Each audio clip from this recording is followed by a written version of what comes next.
Madam ಅವ್ರು ಬರ್ತಾರೆ, ಹೊರಗಡೆ ತೊಗೊಳ್ಳಿ ಸರ್, ಹೊರಗಡೆ ತೊಗೊಳ್ತಾರ ಅವ್ರು ಬರ್ತಾರೆ, ಹೊರಗಡೆ ತೊಗೊಳ್ಳೋಣ ಸರ್, ಹೊರಗಡೆ ತೊಗೊಳ್ಳೋಣ ಅಲ್ಲಿ ಬಿಡಿ, ದಾರಿ ಬಿಡ್ರಿ, ದಾರಿ ಬಿಡ್ರಿ.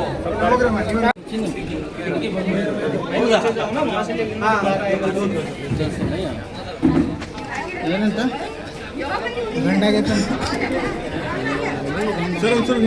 ಸರ್ ಸ್ವಲ್ಪ ನೀವು ಸ್ವಲ್ಪ ಹಿಂದೆ ಬಂದ್ಬಿಡಿ ಸರ್. ಸರ್ ಹಿಂದೆ ಬರ್ರಿ ಸರ್, ಪೊಲೀಸರು ಸರ್ ಹಿಂದೆ ಬರ್ರಿ ಸರ್, ಹಿಂದೆ ಬರ್ರಿ ಸರ್. ಬಾಮ್ಮ ಬಾಮ್ಮ.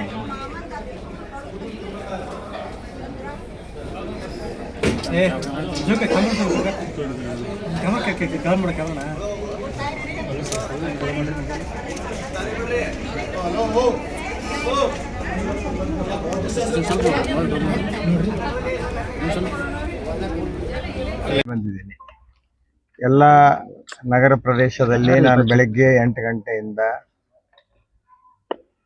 ಎಲ್ಲ ಬೂತ್ಗಳಿಗೆ ವಿಸಿಟ್ ಕೊಡ್ತಾ ಇದ್ದೀನಿ. ಎಲ್ಲ ಉತ್ಸಾಹದಿಂದ ಜನ ಮತದಾನಕ್ಕೆ ಬರ್ತಾ ಇದ್ದಾರೆ. ನಾನು ಮತದಾರರಿಗೆ ಒಂದೇ ಒಂದು ವಿನಂತಿಯನ್ನು ಮಾಡಿಕೊಡ್ತೀನಿ, ನಿಮ್ಮ ಅಮೂಲ್ಯವಾದ ಮತ ಅದನ್ನು ಬೇಗನೆ ಅತಿ ಹೆಚ್ಚು ಸಂಖ್ಯೆಯಲ್ಲಿ ಹೋಗಿ ನೀವು ಮತದಾನ ಮಾಡಿ. ಹೆಚ್ಚು ಸಂಖ್ಯೆಯಲ್ಲಿ ಮತದಾನ ಮಾಡಿದಷ್ಟು ಕೂಡ ಭಾರತೀಯ ಜನತಾ ಪಕ್ಷ ಇಲ್ಲಿ ಗೆಲ್ಲೋದಕ್ಕೆ ಅವಕಾಶ ಹೆಚ್ಚಿರ್ತದೆ, ಅಂತರ ಜಾಸ್ತಿ ಆಗ್ತದೆ. ನೀವು ದಯವಿಟ್ಟು ಎಲ್ಲ ಮತದಾರರು ಇವತ್ತಿನ ದಿನ ಯಾವುದೇ ಕೆಲಸ ಇದ್ದರೂ ಬಿಟ್ಟು ಮೊದಲು ಮತದಾನವನ್ನು ಮಾಡಬೇಕು ಅಂತ ಹೇಳಿ ನಾನು ವಿನಂತಿಯನ್ನು ಮಾಡಿಕೊಡ್ತೀನಿ.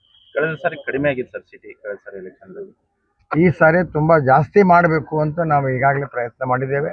ಇವತ್ತೂ ಕೂಡ ನಮ್ಮ ಎಲ್ಲ ಬೂತ್ ಅಧ್ಯಕ್ಷರು, BLA2ಗಳು, ನಮ್ಮ ಪದಾಧಿಕಾರಿಗಳು, ಕಾರ್ಯಕರ್ತರು ಅತಿ ಉತ್ಸಾಹದಿಂದ ಅವ್ರನ್ನೆಲ್ಲ ಕರ್ಕೊಂಡ್ಬಂದು ಮತದಾನ ಮಾಡಿಸ್ತಕ್ಕಂಥ ಕೆಲಸ ಮಾಡ್ತಾ ಇದ್ದಾರೆ. ಈ ಸಾರಿ ಹೆಚ್ಚು ಮತದಾನ ಆಗಬಹುದು ಅನ್ನುವಂಥ ನಿರೀಕ್ಷೆಯಲ್ಲಿ ನಾವು ಇದ್ದೇವೆ. ಸರ್ ಎಲ್ಲರ ಸಮಸ್ಯೆ ಆಗಿರೋದು ಸರ್?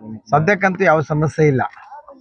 ಕೆಲವರಿಗೆ ವಯಸ್ಸಾದವರಿಗೆ 2 ವೀಲರ್ ಮೇಲೆ ಹೋಗೋಕೆ ಅವಕಾಶ ಕೊಡ್ತಾ ಇಲ್ಲ ಅಂತಾರೆ. ನಾನು ಅಧಿಕಾರಿಗಳ ಜೊತೆ ಮಾತಾಡಿದ್ದೀನಿ, ಅವರಿಗೆ ಅಲ್ಲಿ ಕೊಡ್ರಿ ಕಳಿಸ್ರಿ ಅಂತ. ಮೊಬೈಲ್ ಬಿಡ್ತಾ ಇಲ್ಲ, ಕಿಮ್ಮತ್ತಿನ ಮೊಬೈಲ್ಗಳಿರ್ತಾವೆ. ಆ ಮೊಬೈಲನ್ನು ಅದರಲ್ಲಿ ಆಧಾರ್ ಕಾರ್ಡು, ಅವರ ID ಕಾರ್ಡು ಅದರಲ್ಲೇ ಇರ್ತಾವೆ.